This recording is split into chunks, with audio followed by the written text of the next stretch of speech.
versus facts. Ayy, stats versus facts. Ayy, know where we at on the stats versus facts. Yeah, my boy hella black. He black on the stats versus facts, and you might get smacked by the stats versus facts. Ayy. Yo, what's happening, everybody? We are back in black. Well, technically this is great, but anyway, you know what I mean.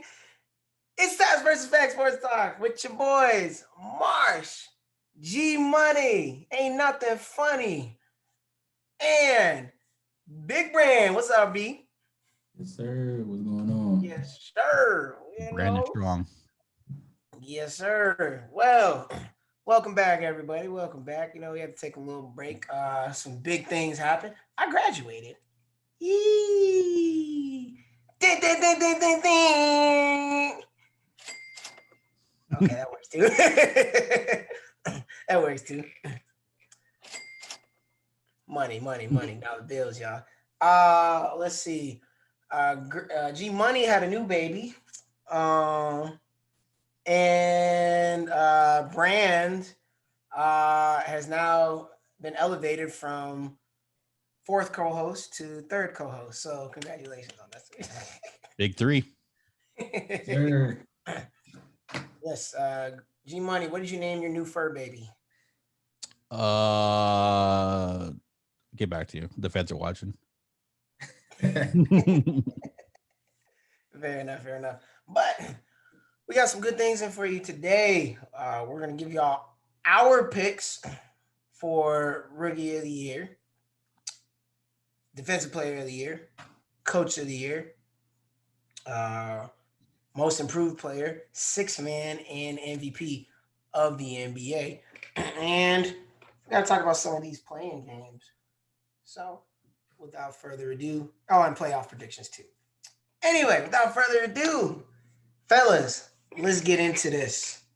So, that's the best place to start would be to the award that they've already given out, which was the Coach of the Year. The finalists were Monty Williams of the Phoenix Suns, Tom Thibodeau of the New York Knicks, and Quinn Snyder of the Utah Jazz. Who did y'all think deserved that award and why? I'm going to start with Big Brand. I mean, personally, I'm going to go with Monty Williams. It was pretty impressive how they ended off last season in the bubble. I mean, you just saw the momentum that they had, and really they were missing that piece of Chris Paul, CP3, and what they've done this season. It's been phenomenal. You know, Devin Booker finally has help. He finally has a real coach. And I think what they're doing right now is just, you know, they're turning that franchise around. Yeah, I definitely say G Money. It was undeniably Tibbs. I think what Tibbs did with lesser talent than the Suns, and basically the same team he had from one year to the next, from going from a bottom defensive team to one of the best defensive teams in the league, just based on his coaching. I think that's the more impressive job to me, honestly. All right. I hear the argument for Coach Tibbs. I know it's definitely not Quinn Snyder. I mean, Jazz are played well, don't get me wrong, but they were already playing well last year. They were in the playoffs. The biggest jump is the Phoenix Suns because a lot of people were like, they might be 6 or 7 at best. I was one of the only people that said, yo, you realize the Phoenix Suns are about to be like a top 3 seed at least. And I got a whole lot of backlash for that. So for all you people that said so, I don't care because I was right. Yeah, fight me. So for me, it's got to be Monty Williams. Now, yes, they won 30. I think they won 31 games last year. 32 games. And now they jumped to winning 50 games this year, making the playoffs for the first time since 2009, 2010. I mean, how much is that Monte and how much is that CP3? Well, I think it's both. I think it has to do with both because they were already kind of on the right track. They went 8-0 in the bubble last year, so you could already see them trending in the right direction. But adding CP3 to the mix helped boost them way up there. and they really caught their stride kind of first half, end of the first half of the season, right before the All-Star break, and just boomed. So, I mean, that's got to be coaching because you have, the coach puts in who's right to play, right? And you're working with these young guys and Bridges and Cam Johnson, Ayton. You bring in uh, Jay Crowder. Uh, who else? Saric is coming off of the bench, balling out. I feel like I'm missing somebody. Cam Johnson, Jay Crowder, Dario Saric, Ayton. Oh, yeah, Cameron Payne. Cameron Payne. Cameron Say, that man is hooping. Cameron Payne, compared to what he used to be to now, I believe last season he started getting it going, and he's just he's taking it to that next level, because I used to think he was mediocre, but now I mean he's kind of coming out there firing. So mediocre receiver. You used to think he was just a dancing partner with Westbrook. Yeah, right. Like, all right, cool. Did you list Torrey Craig too? No, Torrey Craig He was Denver. Yeah, he's a key piece on the defensively. So. Yeah, no, and Milwaukee picked him up thinking he was gonna really help him there, and it just didn't work out, and they traded for him, and that was a good trade for Phoenix because he did help them in Denver last year. He was a key piece on the defensive side. Just needs to get that jump shot going, and it would be even more formidable. But quick question: what was your expectations for the Knicks going into the season? For the Knicks, I mean, I expected them to be not a good team. I'd probably like 12th, maybe 11th in the Eastern Conference. I didn't have them at the very, very bottom because, again, I said Julius Randle was going to ball. Not to my horn, but that's two things I've been right on. Not to this extent. I didn't expect this, but I did say he was going to ball. Adding Derrick Rose was a great pickup too. Yeah. Quickly, really, did well as a rookie. Yeah, gave him a boost early on, and then kind of hit a lull, and then pick back up. Right. So, I expected them. They weren't going to make the playoffs in my eyes. Let's just say that. The fact that they're a 4th seed, they won 30. No, they won 40 games. Yeah, 40 games this year. I mean, they're trending in the right direction. So I can understand where the Thibodeau Coach of the Year. You can definitely make that argument, but for me, it has to be Monty Williams for me. Yeah. But it was close, and Monty Williams did end up winning Coach of the Year. So, spoiler alert. Spoiler alert. So from here, guys, let's jump into the Rookie of the Year conversation. So, finalists for Rookie of the Year were LaMelo Ball, Anthony Edwards, and I forget who. Halliburton. That's it? Tyrese Halliburton. Halliburton was the third one. I was thinking it was somebody else for some reason. Unfortunately, Halliburton got hurt, and that sucks. But he balled out. That man did ball out. So, what are we thinking, fellas, as far as Rookie of the Year? G-Money, let's start with you. It's a 2-man race, right? Because of Halliburton's injury, he didn't qualify. I mean, basically, in the eyes of the voters, he didn't have enough games played. So it's between them two, really. But in the order of who I thought had the most impressive seasons that I liked, I had Halliburton, LaMelo, then Anthony Edwards in that order. But since Halliburton's out of the way, it's going to be LaMelo for me. Okay. Big Brand.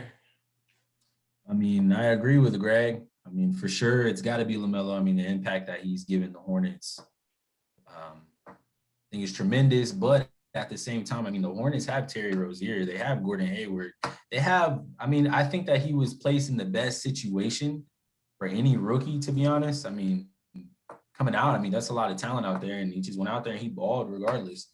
So I think with his stats, averaging 15.7, 5.9 rebounds, 6.1 assists. I mean, I think he's just a clear runaway, Rookie of the Year. Yeah, my Rookie of the Year, what I thought was going to be James Wiseman. Didn't really catch on, but he has upside for sure. especially next year when Clay comes back with that Warriors team. And if they don't make the playoffs this year, they're going to get another good pick. So, yay. Possibly too, because of Minnesota's pick. Yeah. Jeez. It's not fair. Fair. For me, I think it has to be LaMelo. Even though he did get hurt, and we actually didn't expect to see him for the rest of the season, and he came back and then he balled out. Anthony Edwards did pick up steam though, so he definitely it's gonna be close. Yeah. Definitely gonna be close. Halliburton was in there for me over Edwards until he got hurt, and then obviously it came down to those two. So I give LaMelo. I think I will give LaMelo the edge for that. So True but, that. True that. They did have Rozier. They did have Hayward, although he did get hurt. Yeah. And they have Miles Bridges, the high flyer, who funny enough, I actually think he could be somewhat of a bigger Westbrook, if that makes sense. I think his scoring can start increasing. I'm not saying he's going to get triple doubles, but just the way he attacks the hoop, kind of reminds me of Westbrook in that way. Ferociously, basically, right? Yeah. Kind of like he reminds me of like a Vince Carter prototype, not as great as him, but just the way that he attacks it and just the entertainment that he gives the fans with attacking the rim like that. It's just, well, I mean, I got to give credit to the announcer too, because I mean, that Hornets announcer, Miles Bridges! he was calling the Wizards game, man. That man fine, man. He's nice. Yeah. So, but yeah, I definitely think we'll see LaMelo. I think it's unfair. Like off topic, I think what's kind of unfair is a lot of the Hornets' success was predicated. Everybody's getting credit to LaMelo, and a lot of it comes from Haywood being a two-way wing that play makes and able to shoot. Like that's kind of the biggest piece they added. That because you saw once Hayward was out, the team kind of cratered, and then when LaMelo was gone, Devontae Graham was able to step in, and they were still doing well. So, I agree. But nothing away from LaMelo. He was a great player. Yeah, no, he was. I'm looking for executive of the year. I know they normally have that, but I guess they didn't. So, I guess we'll jump right into six man of the year. It is between Jordan Clarkson of the Utah Jazz, Joe Ingles of the Utah Jazz, and Derrick Rose of the New York Knicks. Guys, I'll lead this one. Man, it's tough because in my head, I know that is Jordan Clarkson, right? Without a doubt. The dude has been balling this season. He's really, outside of Donovan Mitchell, he is the motor for the Utah Jazz, right? Conley, of course, gets his assists, and he's in and out. Gobert, their defensive or their anchor, I guess, if you want to say that. But personally, I think that, like I say, Clarkson averaging 18.4, second leading scorer on that team. It's just hard not to pick him, but I'm not going to pick him. I'm picking Derrick Rose. Okay. Derrick Rose is my sixth man of the year. Yeah. D-Rose. Yeah, D-Rose. Why? It was D-Rose my sixth man of the year. Let's take a look. First of all, he was acquired in mid-season because he was just rotting in Detroit. Yeah. Detroit was a terrible situation. He's averaging 14.9 points per game. This wants to come up. Or 14.7. They said 14.9. He's got a PER of 18.38. Coming off of the bench, he's had some really good string of games. He had 27 against the Lakers. He had 25 against the Clippers, which they won, and this is the last 5 games. I mean, he's really, really been carrying the bench for the Knicks and helping with the scoring outside of Julius Randle. So that's why I'm like, I think we got to give it to Derrick Rose. But thoughts from G Money, and then we'll go to Big Brand. Well, first off, I think both Utah players, you can't have 2 6-man. Like that's a 6th and 7th man. Like, so I think they should cancel one of, you should just be able to only put one up, or they should cancel each other. Like, so automatically D Rose wins. But I think Clarkson's numbers are really good. Honestly, I thought Joe Ingles had a better season from efficiency, 3-point shooting, playmaking. I thought he made more of an impact. I understand Clarkson's raw numbers are really high, and that's kind of back to the Edwards thing, where Edwards' raw numbers, you saw him put up big numbers, and there Minnesota didn't really like do anything. But I'm going D Rose. I thought D Rose acquisition of D Rose was essential to the Knicks' success. I thought IQ was a good barometer to carry them in the beginning, but that wasn't sustainable because he's a rookie. So I thought, obviously Tibbs brings back all his former Bulls players eventually to wherever he's at. Oz Gibson is there too. Bob Gibson. I'm sure they're trying to find a way to trade for Jimmy Butler. Like, bring Joakim Noah out of retirement. They're all going to come back. Like it happened in Minnesota. It's probably going to. Yeah. But I thought D Rose, he carried. He really, really carried that bench unit along with Alex Burks. I thought that was an essential part of the Knicks' success. Right. I would agree. And out of the 3, before you go, Big Man, out of the 3 6-man of the year, Derrick Rose has the highest PER. So he's definitely more efficient and helping the team more than the other 2. Although, like I said, Clarkson's raw numbers is probably going to give him the award because a lot of people just look at, he scored the most. So, So we'll see. All right, go ahead, Big Brown. When you look at it, Jordan Clarkson, he's going to win the award. That's just, even if we talk about it, he's going to win the award. But the fan in me loves D Rose. Come on, man. Who doesn't love his story? He plays for the New York Knicks. He loves playing for Tom Thibodeau. He loves playing defense. He's not the same player. He's not what he used to be. And the way that he has worked on his craft and the way that he loves the game, I wish D Rose would win it, but it's just he's not going to. It's just a sad fact. He's just not going to, which I wish that he did, but kudos to Jordan Clarkson. Yeah, they could give it to him because it could be like, well, you take their. I personally don't like the whole 2 6-man of the year. I saw it when it happened with the Clippers when they had Montrezl Harrell and Lou Williams up there, and I was just like what's going on? Like 6-man of the year is 6-man, not 6th, 7th man. And when I saw Joe Ingles up there, I was like, wow, we're gonna do this again where it's 2 of them up there? Like I didn't agree with that. Yeah, I agree. Because how important can your 6-man be if you have 2? Exactly.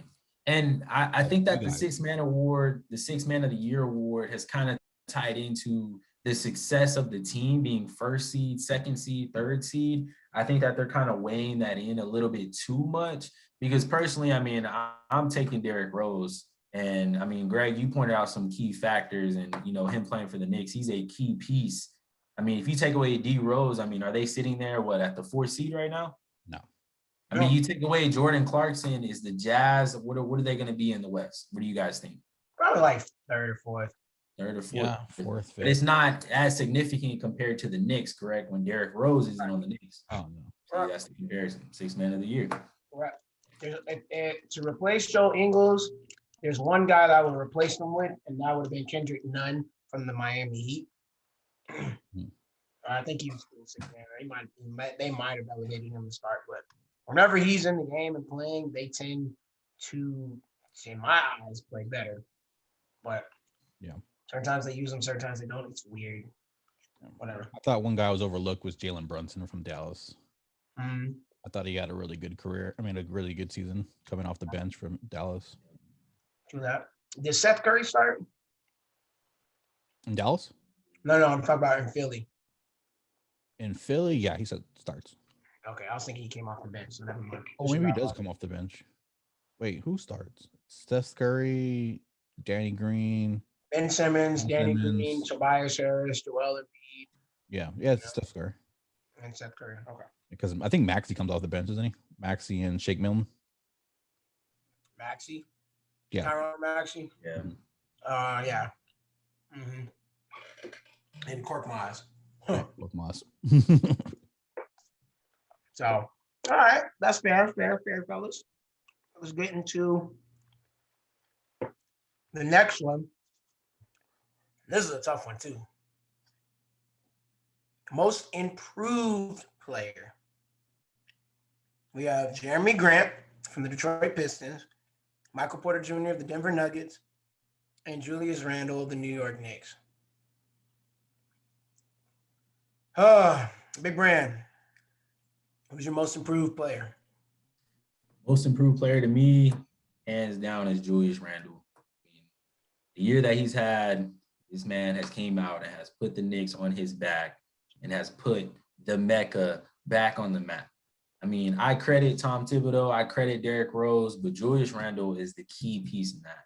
And I do believe that the Los Angeles Lakers are looking back on Julius Randle and just sitting there nodding their head like, wow, we should have kept him, let him develop possibly, and let him be what he is now. But I mean, you know, they went with it. And I do believe he is the most improved player. I mean, he's top. And for me personally, he's top 10 in my MVP voting. I mean, when you get down to about top 8, top 7, that's when you really have to debate about who's really MVP. And I think that's when Julius Randle doesn't make the cut. So. He's top 5 MVP in my eyes. Go ahead. I thought it's obviously Julius Randle. He's in MVP talks. Like, it's crazy. Like, what he changed his game into. He went from like, obviously, you see he's probably going to give you the boards and the points, but him as a facilitator, being able to put up like Jimmy Butler, LeBron James type stats all across the boards, and his going from like, I think he went from like shooting like in the 20% from 3, like high 20s to near 40 on multiple attempts. I mean, yeah, he made like almost a 20% increase. Yeah, it's crazy that the way he changed his game and the way he dedicated to his craft. And I mean, it's hands down Julius Randle. Yep.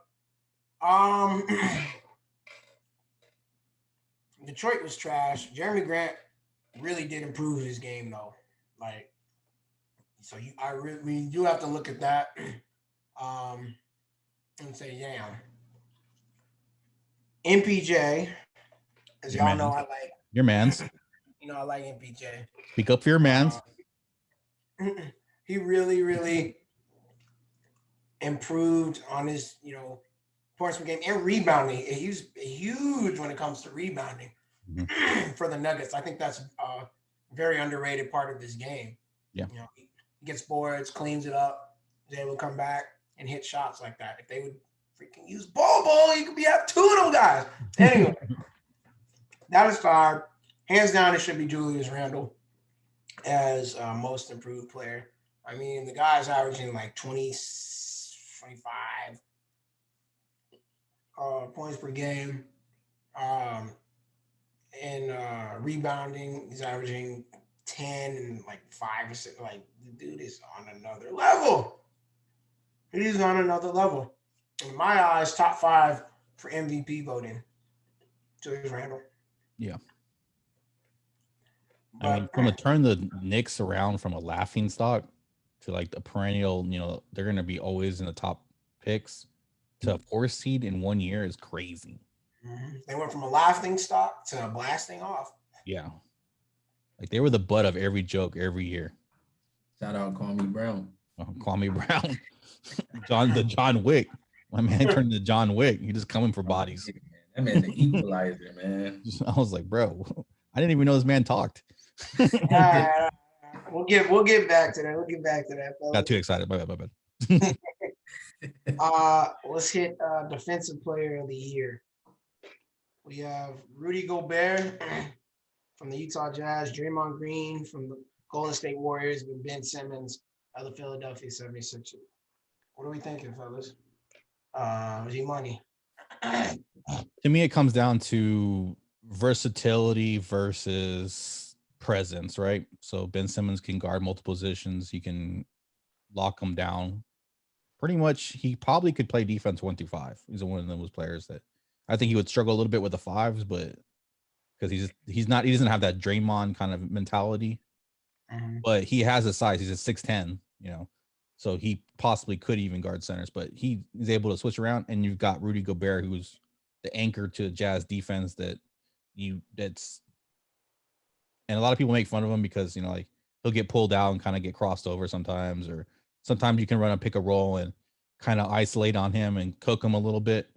But his impact being that big and that have verticality and changing shots so much is really detriment to a lot of other people's offenses. So I'm going to go with Rudy Gobert.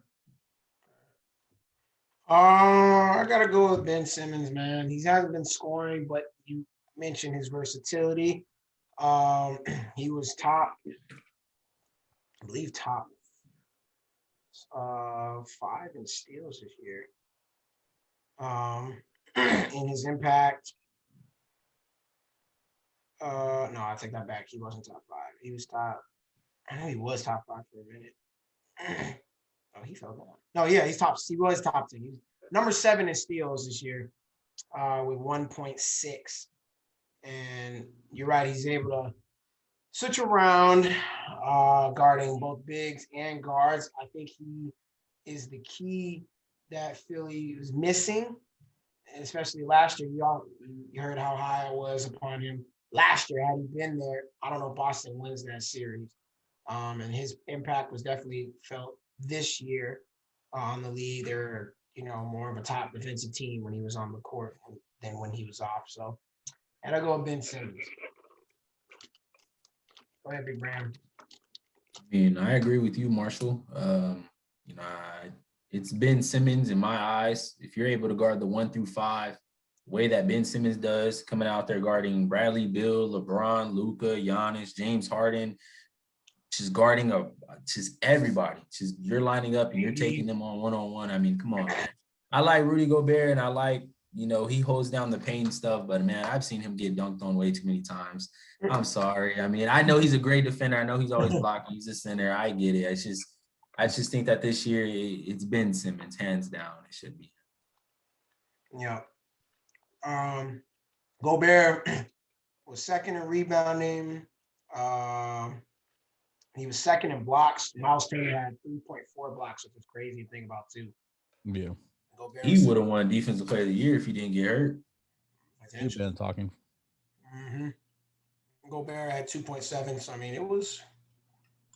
he did some things. I do have a question though. What's up? Draymond's third, correct, as a finalist? Yeah. Almost every article that I read, they have Giannis as third, or potentially Joel Embiid. So I'm kind of wondering, how did he finish third?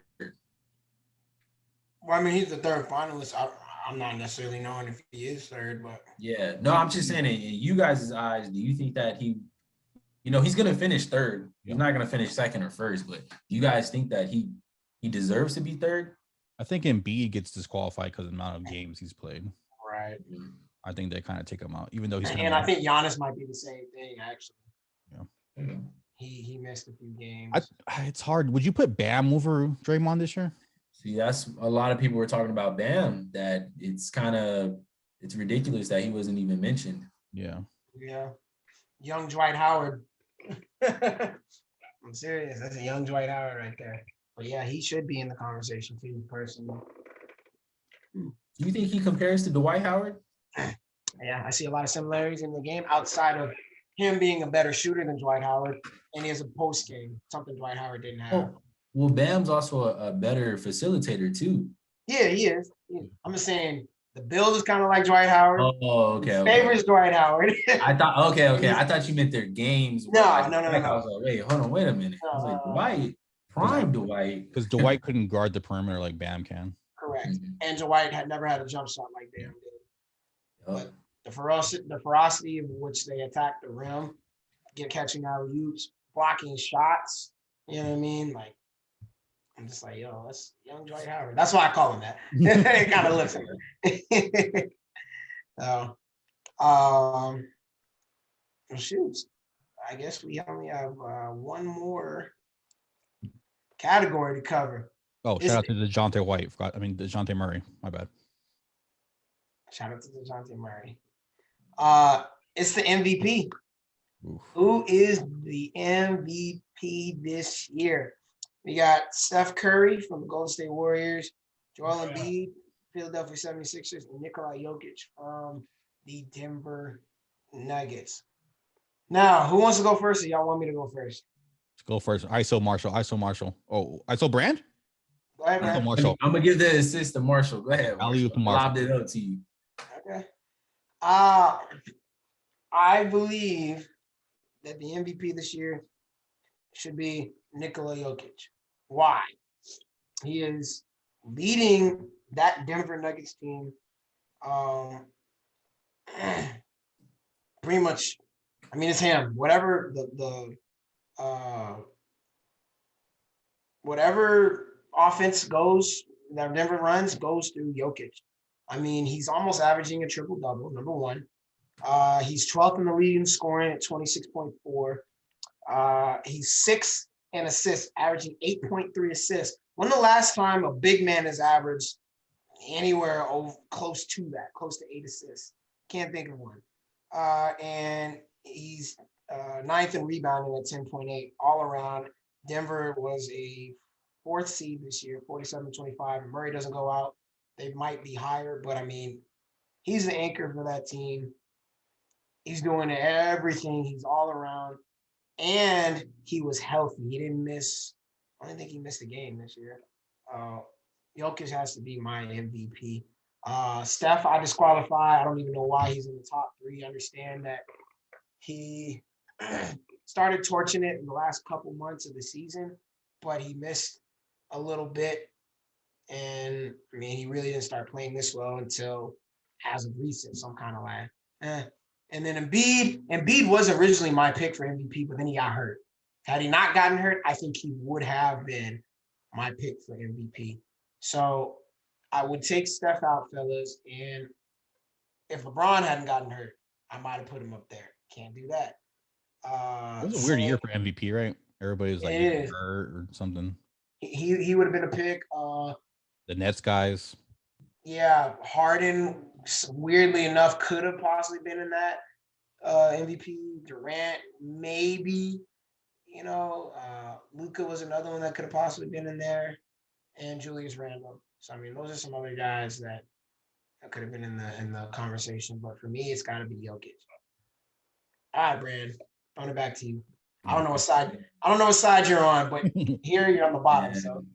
Past couple of weeks, man, I've been leaning towards Steph Curry. I think that what he's done has been tremendous. I mean, it's been tremendous, but I'm gonna have to go with Jokic, man. I tie this back to Rookie of the Year. You know, LaMelo being Jokic and Anthony Edwards being Steph Curry. We cannot hand the MVP award to somebody that got hot the second half of the season. And like you guys have pointed out to me, I mean, your team success, where does the MVP come in at that? Because if people want to make that debate that the team success doesn't matter, I'm sorry, but Russell Westbrook has been averaging a triple-double 4 straight years. I mean, nobody else is doing that. I mean, he would be winning MVP, which there's a lot of factors that go into it. But my reasoning for Jokic, I mean, he's the only MVP candidate not to miss a game since Kobe in 07-08. This year, with a bunch of injuries, even Steph has missed games, Embiid has missed games. Jokic has not missed a single game. I mean, and the biggest thing for me, I mean, his stats are just, come on now, it's amazing. But he's the 3rd player in NBA history to finish the season in a top 5 statistical category as far as points, rebounds, and assists. And only 2 other people have done that. That's Elgin Baylor and the great late Wilt Chamberlain. I mean, hands down, is Jokic. G-Money. I think the three people that impressed me most this year was Jokic, Embiid, and Randall. Obviously, Embiid got hurt. It became a 2-man race for me. It became a 2-man race between Jokic and Embiid. And Embiid, like you said, Embiid just missed too many games to really qualify for it. So I think Jokic just wins hands down. But yeah, Jokic should win. I'm just kind of disgusted that Curry is even in the conversation. I mean, it's 62-49. Memphis is winning at halftime right now. This man's about to get bounced from the playoffs, and you've got him number 3. No, not the playoffs, the play-in. Yeah, the play-in, not even make the playoffs, and you got this man top 3. Like, I remember with the outroar when Westbrook was going to win it, and he was like the 5th seed. And now you're letting this man. They were trying to discredit him. I remember that too. They're trying to discredit him. And I wasn't even really that happy when Westbrook won it and he was the 5th seed. I'm like, okay, well, I know it's a historical night, so we'll give it to him. But I just don't like it. But your team success matters. Like, how valuable are you if you're the 8th or 9th seed? Like, I understand it. Like, and then what happens when Clay comes back and they're a top 3 seed or top 4 seed? Is Clay more important than Curry? I mean, I don't understand. Like, I just don't understand, to be honest. I'd rather put Giannis there instead of Curry in the top 3, just because everybody else is injured. But at least Giannis is, he's got a top 3 team in the East at least. I know some people were clamoring for Luka. I mean, they did win the division. They're 5th seed. I mean, he's all right. I mean, going back to LeBron's quote, I believe he said, he's like, if Steph is not on Golden State's team, what are we looking at? That was LeBron's case for Steph being MVP. And I thought about it, I was like, man, you take away Jokic from the Nuggets, what are we looking at there? I mean, Jesus, what are we looking at with the Nuggets? I mean, come on now. Like, come on. We're talking about with or without Jamal Murray. I don't know. It depends. That's like the Warriors with or without Clay. I mean, even with 76ers with or without Ben Simmons, or, it just depends for these MVPs. It's just their team and their team success. How are they doing this year? Their efficiency. Here's my thing, fellas. It's very interesting because, I mean, obviously we all agree that Jokic should be MVP, right? But at the same time, you can easily make a case that even if you take him off, I can still see Denver possibly being in the play-in, right? Play-in, yeah, probably in the play-in. They're pretty much the Suns without CP3. Right. Now I'm looking at stuff like this. Take LeBron off the Lakers. What are they? A bad team. And we've seen that. Yeah, basically the Pelicans when AD was there by himself. Exactly. So does LeBron deserve more consideration for MVP? Oh, LeBron's always the MVP every year. I mean, last year. I think it's debatable with the CP3 because if you base it off of last season, I mean, they got hot, and I believe they ended the season 8-0. I mean, yeah, it's kind of, I mean, you can say the play-in game because before then, I mean, what were the Suns? I mean, they weren't even close to the playoffs, so the impact of CP3. Plus, it wasn't just CP3; it's other players and transactions that they get. I mean, Jay Crowder came over. I mean, they got some other pieces. So is really Jay Crowder? Is really Jay Crowder made the difference here? He's not. I'm not going to say the differencer, but as far as going back to Coach of the Year, you got to find the right rotation. You got to get these guys in that know how to play some positions that can hit the 3 and D when you need it. So look, I'm gonna say this to y'all. The thing about CP3, he left Houston. Everybody's like, he's washed, and went to OKC, and OKC's not making the playoffs. I said that they were going to make the playoffs, and they sure as hell did. And so I'm like, without CP3, don't get me wrong, Shea is good, but without CP3, they don't move. They don't get into the playoffs without CP3 last year. So I'm like, you could potentially make a case for him. As far as this year, yeah, you can make a potential case for him. They were trending in the right direction, but not this right direction right now. Not no 50 games. Yeah. You know what I mean? So I hear what you're saying. It's just the raw numbers. A lot of people can't get over the raw numbers of 16. It honestly has to do 32 points per game. I mean, you take Giannis off of the Bucks. What are the Bucks? You know what I mean? You take Luka off of the Mavs. Take Luka off of the Mavs. What are the Mavs? That's what I was about to say. I mean, they're terrible. Personally, why don't we talk about Luka more as far as MVP? I mean, look at what the Mavericks are doing last year, this year, making the playoffs. I mean, why isn't he considered for MVP? Because the Mavs. Because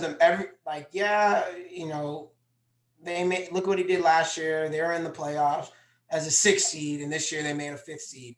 But you need to be in the top 4, 3, spots to be considered to me as an MVP candidate because the Mavericks, albeit Porzingis was out, but they've underachieved if you really want to look at it.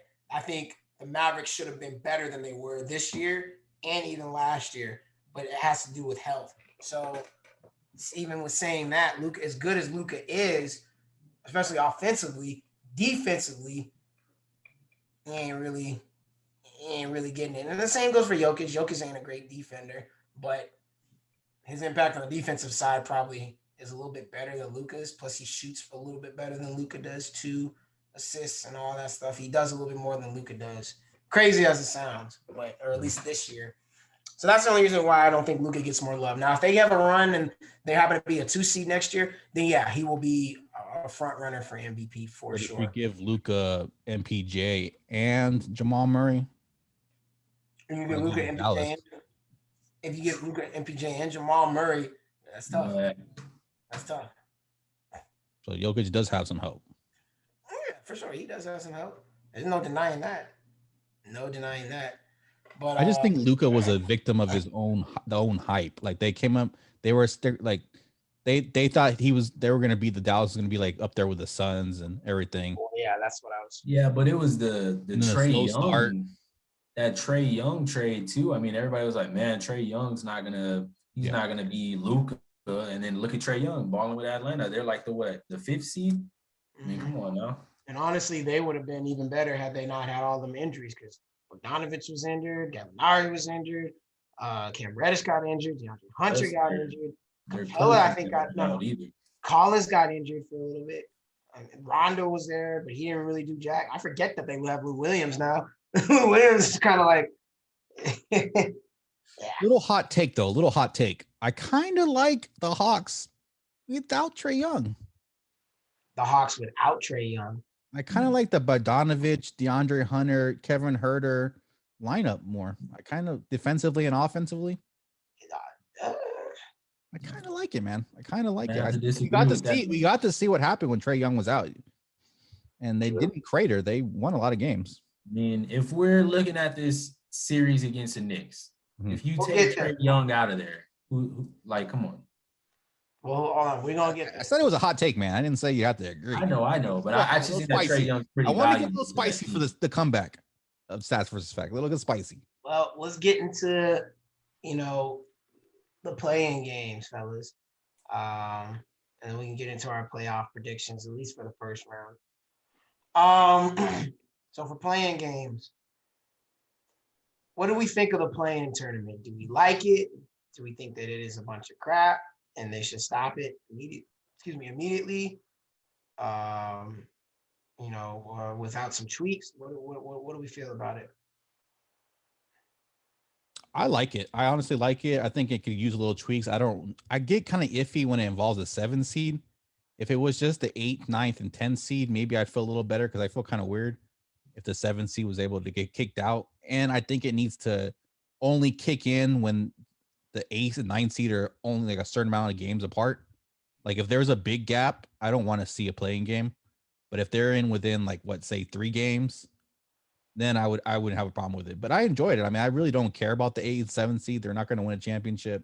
It's not really exciting to watch the 8th 1 and 8 matchup 2 and 7, except for this year. I think it brings a little more excitement. It keeps everybody engaged, like more fan. I know as a Spurs fan, I was more engaged, seeing if we could make the playing game and how we were going to do in it. I liked it caused less teams to tank. I mean, it was more. I thought it was pretty good. Big Brand, what you got, man? I agree with Greg. I mean, he hit the nail on the coffin. Exactly what he said. It brings more revenue to the NBA due to them losing revenue because of COVID last season or the season before? Yeah. So, I mean, I think it's just great for the NBA. It's great for the fans too. It does bring excitement as far as you thinking that a certain team is going to win. I mean, we've seen an upset, with the Pacers beating the Hornets. Nobody saw that coming. Or personally, I thought nobody saw that coming. I mean, you see a couple of upsets, but As far as the 7 seed playing, I don't necessarily agree with that. I think the 7 seed deserves it, but when it comes down to that 8 seed, you can have a little boxing match. I'd say get that 8 seed. So. Okay. I personally don't like it. I mean, cool. We saw some good games. Teams can't tank, whatever. But again, if you're a 7 seed and you won like 42 games, and then the 8 seed only won 33, okay, and it was an under 500 team, and then they beat you, so then you got to go play for the 8 seed, and then you happen to lose that game, and then you get kicked out of the playoffs. I think it's a bunch of BS, me personally. So this is what I would propose that they should do: get rid of the conferences, make it the best 16 teams, and we already know that a lot of those teams, or at least some of those teams, are going to have the same record. That's when you would have the tiebreaker playing, game, whatever you want to call it. And I think that would be a bit more interesting. But I'm not a big fan of the playing game, because I mean, what, outside of the Lakers Warriors, the Wizards got blown out by the Celtics, then blew out the Pacers. Yeah, I don't think the East should have playing games. the Pacers. I don't want to see East playing games. The Pacers blew out the Hornets. No offense, Brand. And then the Spurs Grizzlies. I mean, personally, the Spurs and Grizzlies, I don't feel like that should have been a game. No fact, but I mean, the Spurs were getting blown out until they got it together. So, I mean, they only lost by 4, so that's good. But yeah, like going back to that, those bottom tier teams, it's kind of like a little respect on us. Nobody really wants to watch those games. I mean, come on now. Someone get this man out the show. I mean, I agree. Even that game it came down to be a decent game towards the end, but the East was terrible. That was bad. That was really, really bad. So that's my only thing. I just didn't particularly like it as much. I mean, I don't know. I feel you. A lot of people don't like it, and I don't really. I mean, I don't blame them. But I like it. Enjoyed it. I mean, it raises the concerns for injuries too. I mean, with the Lakers, with them being the 7th seed, winning 42 games, they're really out there playing to make the playoffs when they already won 42 games. And yeah. What's going to happen what would have happened if LeBron got hurt or AD got hurt? What would, the commissioner be saying about this little playing game? There is ways they could go wrong for right. sure. Like Marshall mentioned, the 7th seed could get booted out. Injury could happen. There are some, things that could happen where people are like, well, why do we have this playing game? It's so stupid. But there is some excitement, man. It just generates a lot of revenue. It generates a lot of viewership. So, I think with a couple of tweaks, it'd be all right. But, I wouldn't hate it if you got rid of it either. It doesn't matter either way. I just want to incentivize winning. I don't want any more tanking with these teams. I know it's a smart plan to do that, to tank and make sure you get as many picks as you can. But I'd rather teams try to win. Sometimes it's smart to tank. Sometimes it doesn't work. That's how we have the process. Philly's number 1. Yeah. Shoot, you got teams like Detroit that have tanked for years and they've still been bad. Or Sacramento, they've still been bad. Yeah. So it'll be here for years to come. I know that. And now the NBA is thinking about getting 2 more teams in the league. Oh yeah, Vegas and Seattle. Correct. The 2. So I'm actually kind of interested to see how that goes, because both of those teams will probably be Western Conference. So you're gonna have to move somebody over to the East. Please, Spurs. Let's go, baby. No. We like the 5th seed every year. Yeah, I honestly don't know who they would move to. Who's over there? Was it New Orleans the farthest? Or Memphis? Yeah. New Orleans or Memphis. Or maybe you move Minnesota because they're so far north. It's cold. I don't think Minnesota cares.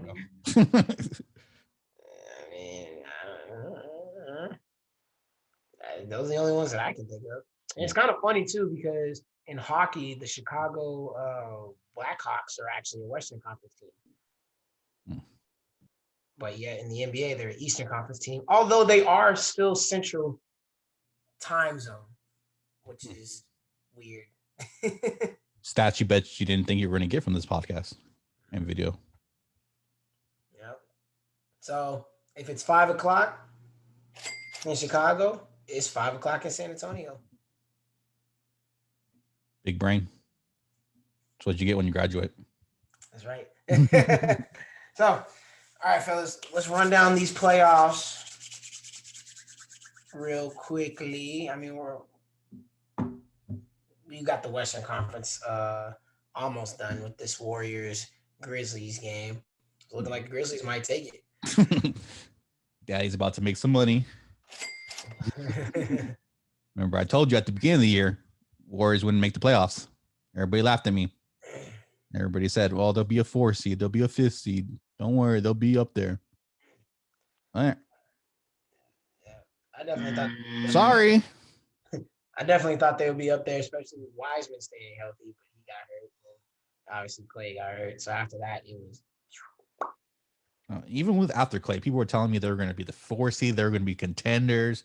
Oh, hell no. They got Wiggins. They got Oubre. They got a guy coming out of high school. I was like, bro, what are y'all talking about, bro? They got Oubre? Have you seen Oubre hoop? Have you seen Wiggins? Actually, Wiggins has been, a good lockdown defender that's done his thing. He does drift in and out of games, but he's been kind of consistent towards the end. But Oubre, a guy coming out of high school, is going to turn into, all-time center, right when he comes out of high school. Like, it's not going to happen, bro. Eastern Conference, fellas. We have the Sixers, number 1, going up against the Wizards, number 8. Big Brand, that's your team. Predictions. You know who I have to ride with. I am going with the Washington Wizards with the upset. I don't like Philly. I don't think that Joel Embiid is conditioned. I've said it year in and year out. He is not conditioned. And I'm sorry, but I'm going to say Wizards in 6. I'm going with the Wizards. That's the hot take. I'm riding with my team. I'm sorry, whoever's listening to this. I'm sorry. All I know is that if my boy Swiss was here, he would smack you.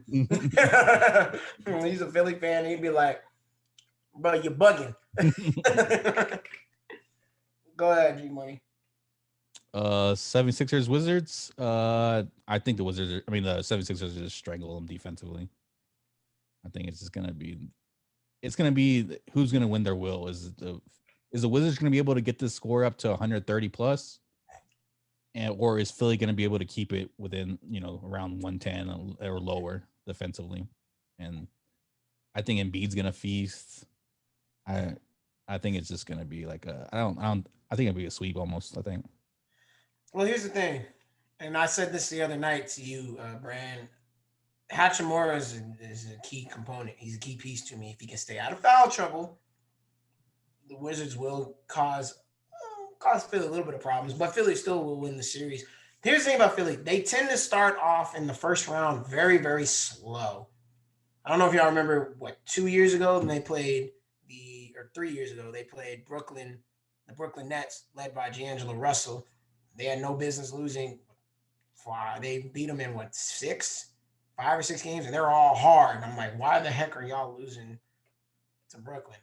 So Philly does start off kind of slow. It's weird, and they may do that this year. I'm gonna go Philly in 5 or 6. I'm gonna go Philly in 6. I don't think they're gonna get swept. I think they're gonna start off, probably might lose that first game. They might lose that first game. Yeah. And then go up maybe 2-1. Washington may be able to tie it 2-2. It's a chance. And then Philly closes out in 6. It truly just comes down to Joel Embiid. I mean, if he wants to against the Wizards, I mean, with our bigs, he's going to sit there and he can average 35. Honestly, a game watching the Wizards play, he can average 35. I think Tobias Harris, it's going to be a nice matchup. Tobias versus Rui. I'm looking forward to that. Then you got, Russ versus Ben Simmons. What'd you say? what Tobias Harris shows up though, because he hasn't been. Yeah, you got a point. It's the I mean, question. Ben Simmons versus Russell, which I think Russell's going to struggle. And then Bradley Beal is going to have Danny Green or the other. Who's the Thibault. I can't think of his name. Yeah. Thibault. I mean, Oh, Bradley Beal Beal's good. going to have I to think step up, Beal man. good. Beal can Yeah. cook. And Beal's coming off the hamstring. Russell doesn't look exactly the best either. Right. But I think they'll give him. I think they can get it together and give him some problems. And they can give some problems. Gafford is going to be another one. He's going to play some big minutes too. We're going to see what he has. I think With his size, he upsets me because he should be better on the low post. I would expect for him to be better, but he's pretty weak, honestly. I've seen it where they body him and he tries to go for the flop, and I'm just like, man, just stick your chest out there and play some defense. But I mean, he's just trying to get that charge. So Yep. 2-7 Nets versus the Celtics. What do we think, fellas? Brad, you want to go first, or you want me to take this? yeah, I mean, it's the Nets. I think come on, it's the Nets, hands down. I mean, they're my favorite in the East right now. I mean, against the Celtics. I mean, if the Celtics had Jaylen Brown, I think it would be a different discussion possibly. And if Kemba Walker played how he played against the Wizards every single night, I mean, the Celtics would be amazing. But I mean, no Jaylen Brown. I have the Nets winning, and we'll say 5. Yeah, I think Celtics might be able to take a game, but I'm gonna go another sweep. I think, like you said, no Jaylen Brown. I think even if Kemba and Tatum goes off, you still got, they've got Harden, Durant, and Kyrie, and other role players to go around. I just don't like the Celtics' mood this year. I don't like anything about them really. I mean, but it is almost better that Jaylen Brown's out, because I think their problem is that they have 3 ISO scorers that don't really pass the ball, and so there's a lot of sticking of the ball. And so I don't really like the construction of their team, but I think the Nets just have too much firepower. Depends on what Marcus Smart is able to do. If he's able to start hitting shots again like he did last year, they will make it tougher. Obviously, I think the Nets are going to probably win 5. I don't see anything past 5, but that'll definitely be interesting to see if Jason Tatum will consistently drop 30 on their heads. Because if he can do that, you never know. But more than likely, Nets will beat them pretty easily in 5 games, if not a sweep. So nothing else to see from that one. 3 versus 6. Milwaukee against. I had a brain fart. Oh, the Heat. Huh? The Heat. Yeah, Milwaukee against Hollywood the Heat. Peas, the Heat. Yeah, Hollywood Peas, the Heat. Derek. Shout out Derek. Brand, your thoughts? I know last year the Heat just gave it to the Bucks. I know they just straight gave it to the Bucks, but I'm gonna put my faith in Giannis this year and Drew Holiday and Middleton. I'm gonna go with them Bucks, and I'm gonna go with them in Game 7, first round. Ooh. Okay. Go ahead, G Money. I think they did give them the business last year, but this is a totally different Bucks team. I think you're adding PJ Tucker, you're adding Drew Holiday. I think it's a totally different matchup. The Miami Heat, they're a scrappy team, obviously led by a great leader in Jimmy Butler, just leaves it everything on the floor, 2-way impact player. I don't really want to put my trust in. I mean, is Dragic, Kendrick Nunn, and Tyler Hero, and all these guys going to step up against defensive players? They're a really good, strong defensive team in the Bucks, even though Middleton's really struggled this year defensively compared to last year. It's kind of the hole in their armor. But I think at best, the Heat can get 2 games. I'm going to give them the Heat 2 games. So I'm going to say Bucks in 6. Well, something that really did help last year for the Heat was having Jay Crowder there, to help out defensively. And he's not there anymore. So they replaced him with Avery Bradley. Yeah. And that's not going to get it done against the Giannis, who's going to be coming full steam ahead against Bam, possibly get him in foul trouble. Drew Holiday is there to be able to put pressure on a young Kendrick Nunn, Tyler Hero, and PJ Tucker is pesky, and that's something Jimmy Butler doesn't seem to really thrive against either, is pesky defenders. So having said that, I gotta go with Milwaukee, and Chris Middleton is playing better. I'm just going Milwaukee in 5. Yeah, and also the Heat lost their size. They had Miles Leonard and Kelly Olynyk last year too. Correct, they did have both of them. Although Leonard really didn't play that much, and Olynyk got hurt, but he was shooting a little bit better. So, I mean, maybe they play Precious.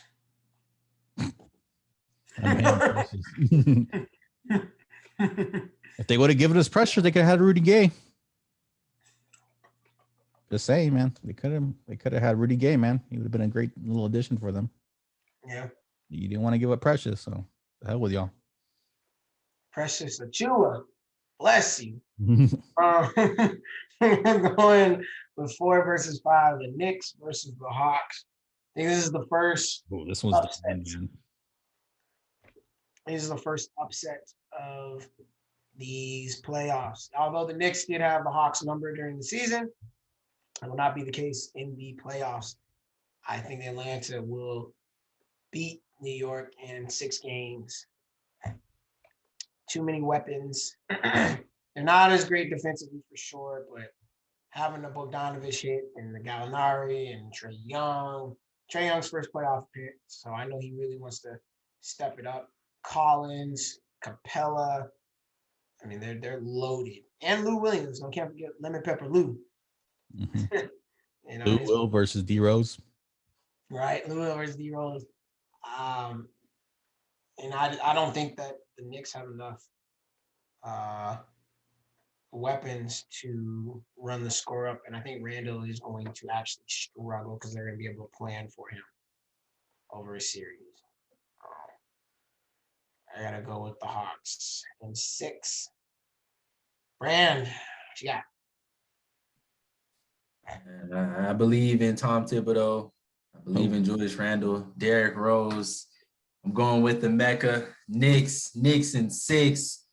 I believe Tom Thibodeau is going to draw up, a great defensive plan to stop Trae Young. And once they do that, I think the Hawks are going to fold. Personally, I like the Hawks rotation, but I like the Knicks too much, man.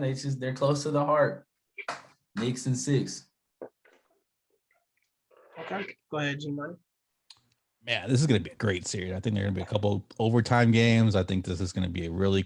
They're between the season. I think their games are like between 8 points every game. Mm-hmm. So it's a really close matchup. I think, like you said, it's a classic matchup: offense versus defense. Yep. And we're going to see which one wins. And I think ultimately the Hawks offense is going to be a little too much for the Knicks defense. I think the key components are going to be Capella versus Noel, and you're going to see RJ Barrett. If RJ Barrett, I think they're going to be able to contain RJ Barrett and leave Randall. He's going to be by himself. And that's with D Rose. Yeah. So I think ultimately Hawks in 7. Hot take, I think the Hawks can be in the conference finals, but we'll talk about that another day. Yeah. We'll talk about that another day. Western Conference. Well, right now, while we're looking at it, the 72-62. Yeah, the Grizzlies are up 72-62.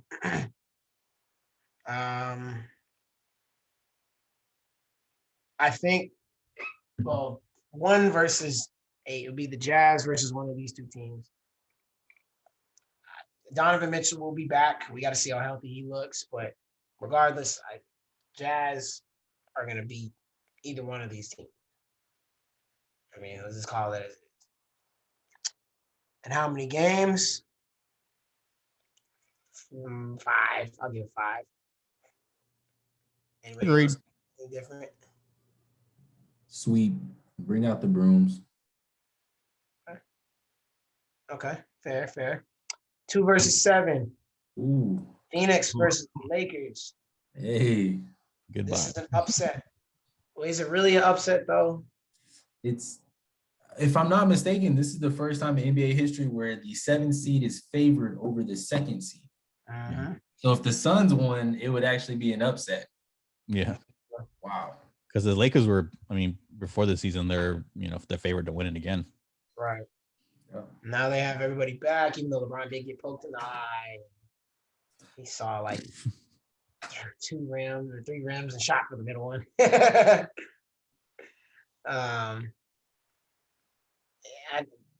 Lakers to me will win this series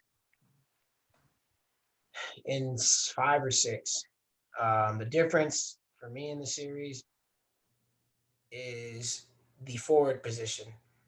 AD and LeBron kill anything that the Suns can throw at them. Even though I expect Devin Booker to go off and I expect CP3 to get some too, you can kind of combat that a little bit with Schroeder playing decently. And if Caruso plays defense like he did on Curry, that'll also help. Ayton has to ball out. In order for the Suns to win, you need a solid 25 and 20 from Ayton every single night. And he's just not capable of doing that. So, having said that, Suns, Monty Williams, you coach of the year, but you're bowing out in the first round, my guy. Thoughts, Brand? You rubbing your chin like, Man, it's just, this is the toughest one because obviously, I mean, in the past, you're always going to go with the number 2 seed most of the time. It's the Lakers. It's like, how can I say LeBron's going to get bounced out in the first round? I mean, this man's been in the finals how many years? The past, I don't know how many years. Like, come on, man. 10 of 11. And it's tough. Based off the last game that they played, and LeBron didn't even play. I mean, AD had a field day. AD had 40-something, had a field day, had his way. Aiden, I don't even know where he went. I don't even know what Aiden was doing. I don't know who he was talking to on the sidelines. I think he had like 3 points. Don't fact check me. But I'm going to have to go with the Lakers, and I'm going to say Lakers in 6. But it depends on LeBron and AD's health. If they come out of there, they're healthy, they're fine. Okay, yeah, then Lakers in 6. But if they're not healthy and AD has to sit out a game or LeBron has to sit out a game, I mean, it's going to be a different ball game. Agree. Go ahead, G-Money. Yeah, like y'all said, I mean, it's just a bad matchup. Mikal Bridges is kind of the X factor. He kind of has to have a big game because you expect CP3 and Booker to be able to give you something. Uh-huh. Who's going to be that third scorer, And I look at Bridges and I just say, you have to be the guy. Like, I don't really expect Aiden to do much. I don't expect whoever their power forward is going to be to break out. So he's kind of the guy. And I think I just don't have that much faith in him, to be honest with you. They had Torrey Craig playing power forward. Yeah. So defensively, that's good. Offensively, not so much. Right. So in that game, Brandon, Ayton had 6 points. He was 3 for 3 from the field. So he made all of his shots, but he only took 3 of them. And Cameron Payne went 9 of 10, 4 or 5 from the 3-point line for 24 off of the bench. He could be a guy that you could particularly look for some production from, especially when LeBron and AD aren't on the floor. They can probably take some advantage of that. So we shall see. The major concern would be, and I think this is going to go a lot, it could have gone a lot sooner if AD and LeBron weren't dealing with injuries and the rust from coming back. I think it's going to, throughout this playoffs, they're going to have to get rid of the rust in order to win this championship, if that's what's going to happen. So you're going to see kind of a slow start, I think, to the Lakers in this first couple of games, and they might get going towards the end. I agree. I mean, that's kind of what they did last year against, some people are like, oh, they're going to lose to Portland. Look at Portland. Beat them in 5. Yeah. Oh, the Rockets beat them in 5. Yeah. The Nuggets are getting hot. Beat them in 5. Yeah. Oh, Miami might have a shot. Beat them in 6. Yeah. Can y'all shut up, please? I mean, although you did have playoff Rondo, which helped. Yeah. But this year, that acquisition of Andre Drummond is just weird because he's really not doing too much. It's not really a good fit. No. Because with Marc Gasol, you get spacing from the 3-point line and passing. with Andre Jr., the lane is kind of clogged for LeBron and AD, so they have to be perimeter players more, and you don't really like that. Right. But the acquisition of Ben McLemore did help. Mhm. Shooting, Caldwell Post trying to find a shot again. Cruz was doing all right. Horton Tucker, do his thing. I don't know what the hell Kuzma's doing. Kuz is gonna Kuz. That's what it is. Kuz is gonna Kuz, just Kuz. You know what I mean? So that's Are what they we're going to see. get any bench production? Who's going to come? Who's going to help them off the bench? That's the big thing for them going forward. Mhm. Because you kind of believe in Schroeder, LeBron, and AD, but then outside of that, who's going to give them? Yep. Moving on to the 3-6 matchup. It is the Nuggets. No, not the Nuggets. It's the it is the Nuggets. I'm lying. It's the Nuggets against the Blazers. Nuggets against the Blazers. This is actually kind of a toss-up, Alice. I think this might be the hardest one for me to pick. To be honest with you. Because the acquisition of Norman Powell was huge. Like now, most nights, Damian Lillard, CJ McCollum, and Norman Powell all go for like 20 plus. Like that's 60 between the guys, and one of them can hit 30. So now you might potentially have 70 between those guys. You get some production from Melo off of the bench, and Nurkic. If Nuggets had Jamal Murray, I would for sure say the Nuggets. This one, it go either way. 6 or 7 games. It's too close for me to call that one, fellas. Yeah, I think I got the upset in Portland. I think it will go 6, 7 games, somewhere around there. I think the big thing is Will Barton's out, PJ Dozer's out. Yeah, Barton's out. Dozier's out too. Okay. Yeah, Play Bobo, that gummit. Monte Morris is just coming back from injury too. Yeah. They're really depleted. It's basically front court versus back court. Portland's front guards versus Denver's front court. And Jokic and PJ. Who's going to win? I think Portland just has more firepower. It's tough. Man. You know what time it is. It's Dame time. It's the playoffs. You know Dame's going to come in here. He's Dame. I can't count him out first round. I'm going Portland 6 games. I feel bad for Jokic because I feel like he's going to be the MVP, but he's going to be MVP first round out. Sorry, buddy.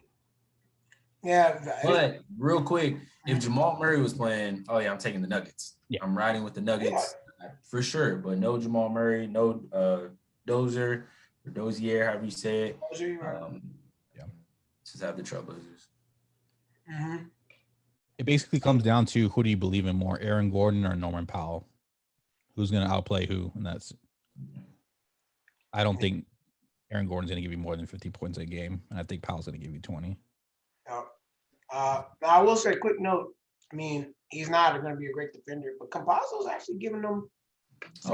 Oh yeah. He's going to be a pest against CJ McCollum and Dame. I think that he's going to try to get underneath their skin. He's just that guy that just picks up full court and is just there, Your JJ Barea guy, your TJ McConnell. I think he had a really good rookie season. Yeah. He did. And actually, that line is the closest of the playoff games at Nuggets by 1. Knicks are close second. They're under 1.5. So by those numbers, they should be the 2 best series of the first round. If y'all had to choose one series to watch only, which one are y'all choosing? Wizards. I mean, of course, I'd love to watch the Wizards, but I don't want to see us get spanked and I have to watch it. Yeah. So, one series off the top, I'm gonna go Bucks Heat. I want to see what happens with the Heat, especially after the year that they had last year. I want to see what happens with them. Are they really going to be a first round exit, and what are they going to do about that roster if the Bucks came back, or the Bucks come back this year and just, handle them like that. Well, before I answer that, let's get to this last one, Mavericks Clippers. Okay. No, I'll answer that. Mavericks against the Clippers is a rematch. This is 4 against 5. This is a rematch of 3 versus 6 last year, which the Clippers were the or they no, this is 2 was this 3, no, this is 2 this is 3-6 or 2-7 last year. I wonder if this is 3-6 or 2-7. Let's find out. I believe it was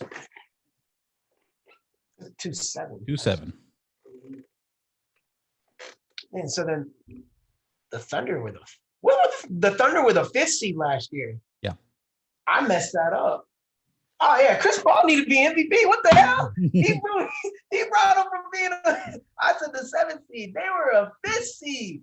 Oh man, y'all doing my man dirty. Anyway, I'm pretty sure the Clippers are gonna win this series. I mean, they rested so they could avoid having the Lakers too early, which I hope backfires on them, but it probably won't. And they will beat the Mavericks because Kristaps Porzingis, some way, somehow, tends to just get hurt. And not having Seth Curry shooting lights out is going to hurt them. Brunson's nice, don't get me wrong. They do have Hardaway, but they just don't have enough to contend with the Kawhi, Paul George. Ibaka is back now. Patrick Beverly, Rondo. Rondo definitely wants to give the Mavericks the business anytime he can from that BS 6 months that he was there. And so, yeah, it's the Clippers in 5. Brando? Brando Calrissian. I'm going with the Clippers. Clippers in 6. I think that the series all comes down to Kristaps. I do think that the Mavericks can compete, especially with the addition of Richardson from the 76ers. I like their rotation. I do like their rotation. So I'm not going to discredit the Mavericks because Luka can give them boys buckets and he can go crazy.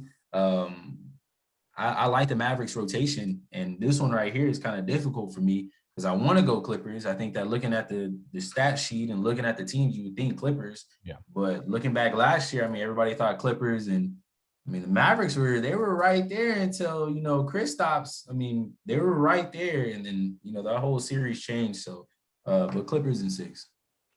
Oh, yeah, so JJ Redick's going to come back and start shooting lights out, right? That's what's going to happen? No. He's going to replace what Seth Curry did last year.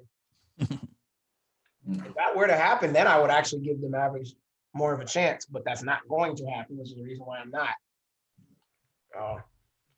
But I feel you. Now, you already give your take, yeah?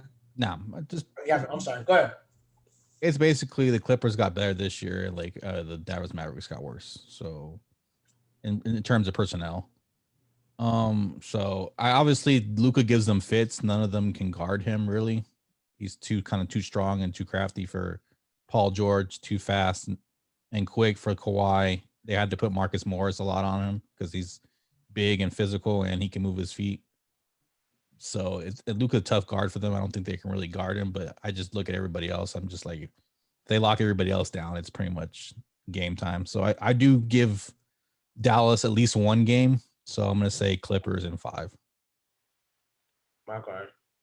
Paul George wants to come out there and he's Paul George could choke as usual. So, I mean, this could be, it could be a totally different game. I'm just playing on him to choking in the second round versus the first round. I think he's trying to make amends for last year. That was tough. Now, do you mind to answer your question? Wait, was it your question? One series that we could watch. I think it would have to be that slightly. I'd have to give the edge to that. Oh no, I wouldn't. Knicks Hawks. I'd actually go. I watched that one out of the Nuggets and Trailblazers. Because that one's going to be a good one too. I think this one's even harder for me to pick. But I want to see what the Hawks do and the Knicks. So Yeah, I want to see that game. The Knicks and the Hawks. Yeah. So true. Well, one last quick thing before we get on out of here, fellas. We have a guy by the name of Kwame Brown. It's kind of going at everybody. The Grim Reaper. Yeah. Yeah. And I kind of want to get y'all's thoughts on, about some of the stuff that he said, who's going at. Do you think it was fair, foul? I mean, what are your thoughts? Bran? I mean, personally, seeing what they've said, I mean, the NBA players have attacked his game about how he's been the biggest bust. I think that with everybody throughout the years, what everybody has said about this man, I think that he was just tired of it. He got tired of players that aren't, how do you say it? Players that just haven't achieved a lot, I would say, that haven't really done much, wanted to speak on him and talk about whatever with him, I just don't agree with what he said, though. He did take it a little bit too far, though. I do agree. Well, I do think that he took that a little bit too far. He went very personal. Now he's in rage mode, dropping videos every day. So dropping DJ Dick's tracks every day. Yeah. G Money, thoughts? Hey man, you say something slanderous or something to me and disrespectful, expect disrespect back. I think I don't. I mean, it's fine.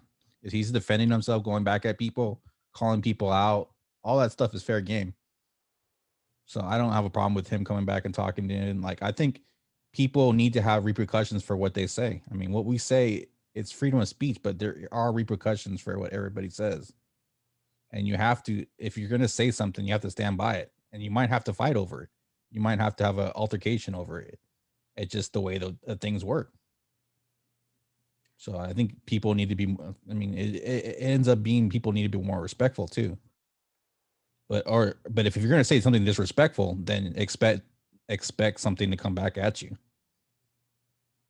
So something that he said was kind of interesting when he mentioned how some of the reporters, I mean, for TMZ, might have been for ESPN too, tried to put words of how he was feeling, right? And he didn't even talk to certain people. So false narratives was getting put out there about him, number one. Number two, he also mentioned how he was getting blamed for them losing games when they're already down by 30. He might go in for a little bit and, maybe make a bad pass or maybe have a turnover. And then it's like, oh, yeah, Kwame Brown, he's the reason why they're losing. This is in Washington. And he also mentioned how he was, I believe, they were practicing him hard for 2 or 3 hours before the game. And then, treating him poorly before he even got in the game. And when he went to LA, of course, we have Stephen A. Smith with the most, infamous. He's a bona fide scrub. No disrespect. He just can't play. And this is when he went to the Lakers, who at that time were kind of in a rebuilding mode after Shaq left. Kobe wants to be the guy. Is he staying? Is he not going to stay? So anybody coming after Shaq is going to automatically get compared to him. And Kwame Brown wasn't that player, but I think he got a lot of flack. Couldn't really say a whole lot too because we weren't in the era of social media yet. It wasn't that prevalent. So now he's kind of just quiet, taking all this, getting laughed at by not only players, by people who don't play, by reporters. His name is getting thrown around. So now, fast forward, 15, 16 years later, more people are starting to speak out, right? We have more months, we're in Mental Health Awareness Month, right? So more people are going to be speaking out to kind of be nicer, don't bully, this, that, compared to back in 2005. It was like, don't give a damn. Yeah, you know what I mean? Everything can go. Yeah, everything can go. And so now Kwame feels like, hey, I'm gonna start speaking out too. And he's been going at everybody. And he has been getting really personal with it. Definitely has. But I mean, I understand his rage and frustration. Um, you know, go at it, do what you're gonna do, man. And when it's done, let it be done. But he has to know that there may be some people that try to come back at him too. This is how the world is. But I don't necessarily have a problem with him, saying stuff. Some stuff I agree with there is just a little personal, but hey, he's mad. I'm upset. you know? So And I think we're going to see a lot more of this, not from just him, but I think the era that we're living in with everybody, all these basketball players having podcasts and telling these intimate stories from their perspective. I think you're automatically going to have other people that saw the incidents and situations differently, and they're going to come out and speak their truth. My question to you is this something that he's just tired of? Like he just all of a sudden just snapped, or is this something like he's spinning this to promote a business, to promote a podcast, Possibly. a brand, I mean, something to get attention Matt- for himself? So then when he has all the attention, then all of a sudden he can spin it monetarily. I mean, Matt Barnes pointed out that, I mean, I don't know how many followers he's gained on social media since this whole little incident. So it could just be that now he's trying to speak up. And going back to what you were saying, Marshall, the false narrative. I mean, he was telling a story about when Gilbert Arenas got onto their podcast, and he was saying how he told the guys how Kwame didn't want the ball. He didn't want the ball in the low post. But Kwame made a video. He's like, no, it wasn't that. I was injured. I was telling him to lob it up. Something like that, like he's lying on my name. And I think it's just a combination of a lot of things that goes into him snapping now. Yeah. And I mean, a lot of people, and here's the thing too, I compare this a little bit to the JaVale McGee, Shaq and Fool, situation, because I mean, Shaq did essentially start bullying JaVale McGee. It's like, why, like JaVale McGee missed a dunk, okay, is that really a Shaq thing, you know what I mean? Like a lot of guys miss dunks, but they don't normally necessarily get put on there. So, but Kwame was the original guy that just kept getting bullied. Now, I'm sure there's going to be some old heads that are going to say he's whining, you need to stop complaining. Everybody has to go through this. You just take it, shut up, move. That's them. For us, I'm cool with him coming out and saying, what he's saying. But if people start clapping back too at you, which they might, because people don't give a damn most of the time. Yeah, is what it is. But I agree with you, G Money. He might be trying to do this because they might give him his own podcast or something, that gets out there. So we will see. We will see. and I think Brown. I think a lot of people might stay quiet because he is like what 6'11", probably like 250, 260.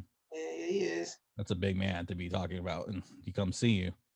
But I mean, then again, if he doesn't know where you are, people will, tweet, write, whatever the hell they want because they can be behind the screen. Oh, I'm talking about the main people he's talking about. I'm talking about the Stephen A. Smith. Oh, yeah. I mean, Stephen A. will say whatever the hell he wants, but no, he'll stay quiet. He's gonna stay quiet, and then I think he already apologized, didn't he?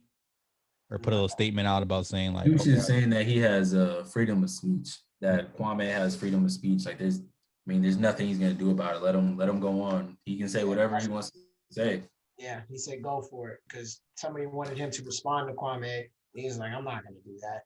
Yeah, pretty much just like, bro, go for it. I applaud you. What you do? Like I said what I said because what I said was true or whatever. That's how Stephen A. Smith is gonna look at it. So it's not, after this, Kwame may draw attention of somebody that says, okay, come on the show, and he may go on somebody's show, potentially. Maybe not. But it's very interesting. Very interesting. I think he's catching some fade, son. Very negative. Very negative. You know what I mean? He's real. You see the 6'11" dude just body slam some people. Yeah. So shoot, maybe he'll get into the MMA cage, or we'll have a WrestleMania or something like that. That's it. But hey, that's gonna do it for this episode of Stats vs. Facts Sports Talk, y'all. Appreciate for everybody listening. Hope y'all stay glistening. You feel me? You can catch us on that Anchor, because we back on there. You can catch us on Spotify. Catch us on Google Podcasts. You can catch us on YouTube.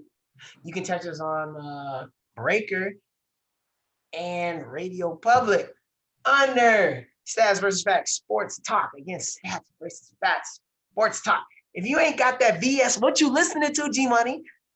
That BS. Yes, sir. Yes, sir. You know what I mean? Also, go follow us at SBF Sports Talk on Twitter and Instagram. And then go follow the Brother Show, Spurs versus Everybody, on Twitter, Instagram, and listen wherever you can listen to your podcast. And man, we are back.